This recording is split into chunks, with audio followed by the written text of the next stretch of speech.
helicopter they were travelling in was forced to make an emergency landing.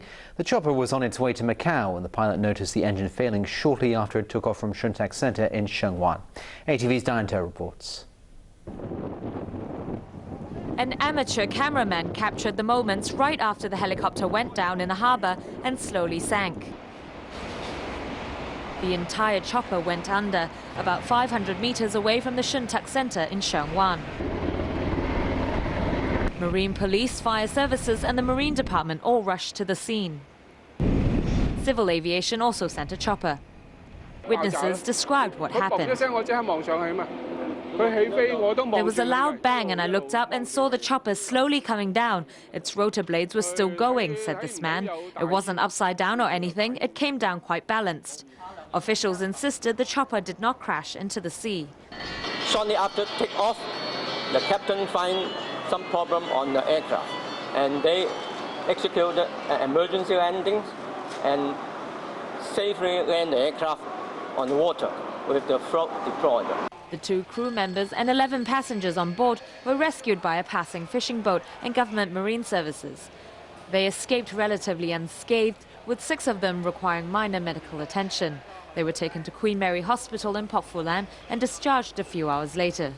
The Marine Department managed to retrieve the aircraft and says it will take it apart and send some of the components overseas for testing.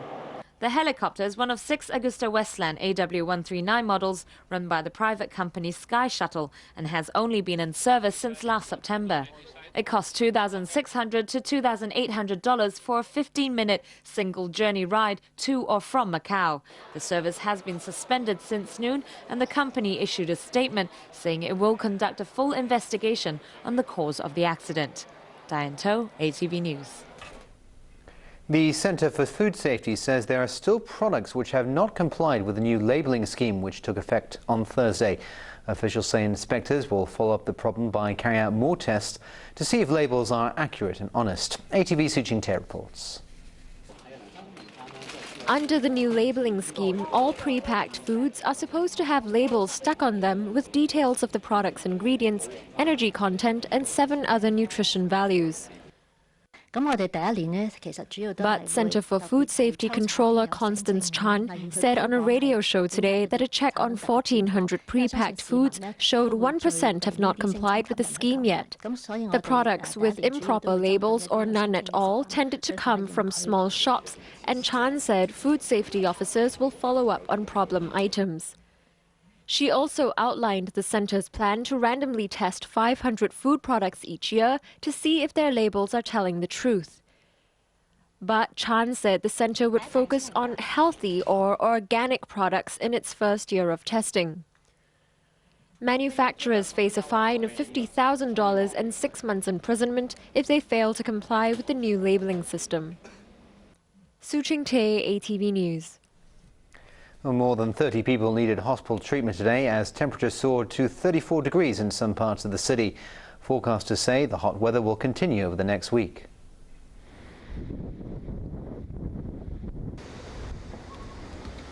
It was all about keeping cool on one of the hottest days of the year.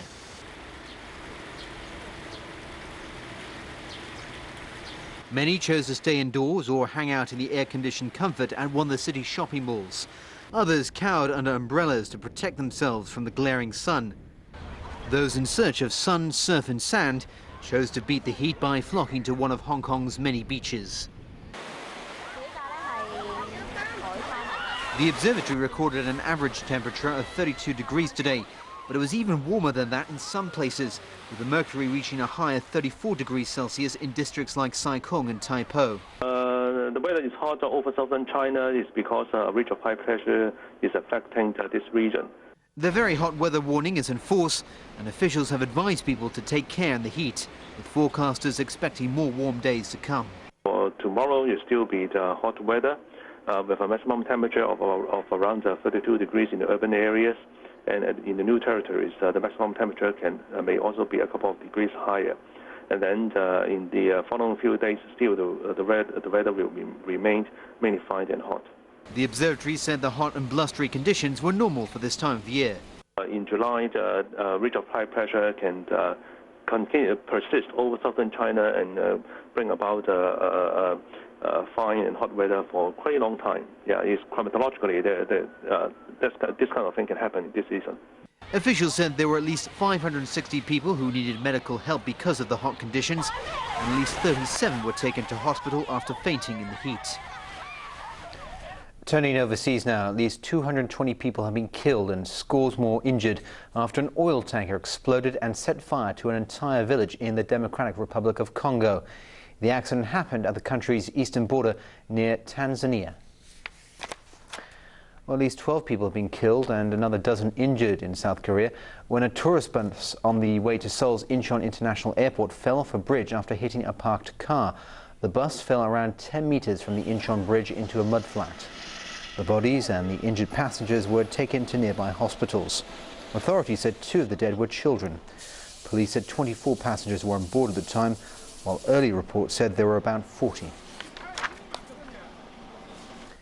The new commander of US forces in Afghanistan has arrived after his predecessor was fired for mocking White House officials in a magazine. General David Petraeus has called for unity between civilians and the military as Washington and its allies try to end the 9-year-old war. ATV's Ben O'Rourke reports. General David Petraeus shook hands with US soldiers after arriving in Kabul and then boarded a helicopter. He arrived a day after his appointment was confirmed by the US Senate, and just hours after the House of Representatives approved $33 billion in funding for a troop surge he hopes will turn around the war. An amendment demanding an exit timetable from Afghanistan failed, but got 162 votes, the biggest anti-war vote in the House so far, in a sign of its increasing unpopularity. A massive Taiwanese ship has arrived in the Gulf of Mexico to help clean up the BP oil spill. The 335-metre-long carrier, dubbed the A-Whale, sucks oily water through vents on the bow, then the oil and water are separated inside the ship. Since BP has hired the vessel, officials say one of the main considerations is getting their money's worth. We're going to have to use it right around the well site where it's got the greatest economy of effort in dealing with the oil and where it can give us the greatest return on investment. An unmanned Russian cargo vessel failed to dock with the International Space Station after floating past it. NASA officials say the craft, which is carrying food, fuel, water and equipment, missed by several kilometres.